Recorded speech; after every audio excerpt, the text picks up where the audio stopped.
The mirror in the west wing hadn't reflected anything in years. Lilith found it covered in dust, standing taller than her, its gold frame carved with serpents and thorns. When she wiped it clean, her own face stared back only, her eyes were darker, lips redder, and behind her, he stood watching. She spun. The hallway was empty, the mirror too. But the next night, he spoke. "You wear the house like a second skin," he murmured, though his lips never moved in the glass. Lilith froze. "You're not real," she whispered. He smiled sharp, knowing. "And yet, you keep returning." Each night, she came back. And each night, he grew bolder. He called himself Aurelian, a name that tasted old and dangerous. His voice was thunder behind silk, his gaze searing through silver. In the glass, he touched her cheek, her throat, the curve of her waist. "Let me out," he said, "and I'll show you everything the veins tried to forget." One night, she pressed her palm to the mirror. It shattered like breath.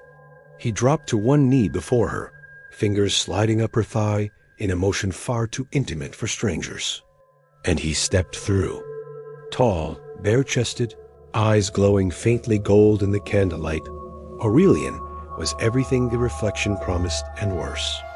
"I was bound to glass because your bloodline feared my hunger," he said, lips brushing her knee. "But you're not afraid." "Good, because I plan to devour you." "No," she breathed. He rose, one hand at her throat, tilting her chin. Then he kissed her slow, deep, deliberate, not asking. The glass didn't cut it bent, warm under her back as he pressed into her. His hands were everywhere, worshipping and commanding, his voice like a spell against her ear. Lilith gasped as he lifted her against the mirror's broken frame. "Say my name, little queen." In the dark, she caught his reflection moving before hers did.